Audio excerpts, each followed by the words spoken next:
Hello, everyone, and welcome to the August Market Compass. We're heading toward the final months of 2025, and this month we'll review 3 key views for investors for the back half of the year. Now, first, we do see the economy slowing a bit, but importantly, we don't see a recession emerging. Second, we see the Federal Reserve restarting its interest rate cutting cycle, likely moving rates lower towards 3.5% over the next year. And finally, after a nice rally in the stock market, we could see some bouts of volatility in the weeks ahead. But we do see these as opportunities for investors in both equities and bonds.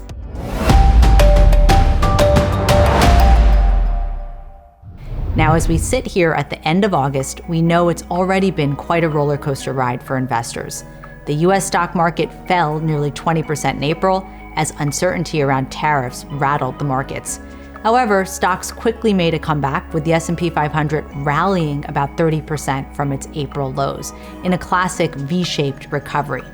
Now, as we hover near all-time highs in the markets, what do we see next? Well, let's discuss 3 key views for the back half of 2025. First, we do believe economic growth could soften in the next few quarters. In the US, after a period of above-trend growth rates surpassing 2.5% in 2023 and 2024, this year has been softer.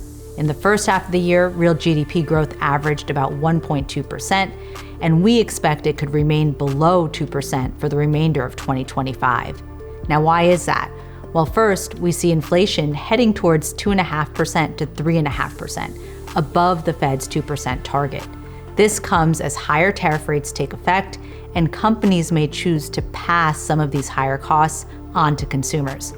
Keep in mind, though, the tariff impact on inflation may be relatively short-lived and will target only the goods sector of the economy. In the US, the services sector makes up about 75% of GDP, while goods make up about 25%. Nonetheless, higher prices combined with a modest softening in the labor market could weigh on economic growth, in our opinion. Now, the good news is that we do think growth could re-accelerate as we head towards 2026. This comes as the Fed likely cuts interest rates and fiscal stimulus from the US tax bill kicks in. Now, this brings us to our second key view for 2025. The Fed is likely to resume its interest rate cutting cycle. We believe that the Fed will cut rates 1 or 2 times in 2025, followed by another 1 or 2 cuts in 2026, bringing the Fed funds rate towards that 3.5% level. Now, the Fed has been in a tough position in recent months, given their dual mandate of stable prices and maximum employment. Inflation has been above the Fed's 2% target, but the labor market has also softened. In our view, the Fed is likely to focus on making sure the labor market doesn't slip into a deeper prolonged downturn, and it's also said that inflation caused by tariffs could be short-lived. As of mid-August, the market is pricing in 2 rate cuts this year and 2 next year, which we think is a reasonable base case.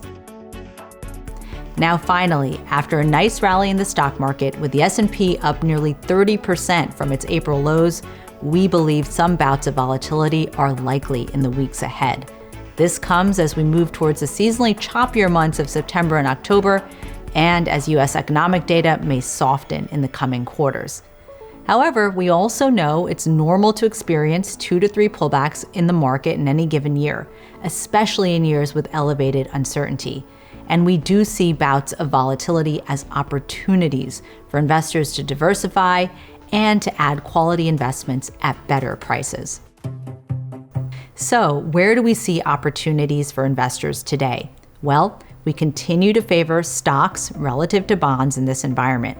Within stocks, we recommend overweight positions in US large cap and mid cap stocks, which we believe remain favorable versus international developed equities. From a sector perspective, we favor sectors across growth and value, including consumer discretionary, financials, and healthcare. And finally, for investors looking for income, we recommend investment-grade bonds in the 7 to 10-year maturity space, which offer favorable yields and the potential for price appreciation. And as always, your financial advisor can help ensure your investments are aligned with your personal financial strategy and risk preferences. This can help ensure you're on track to meet your long-term financial goals. And with that, I thank you, and we'll see you back here next month for the Market Compass.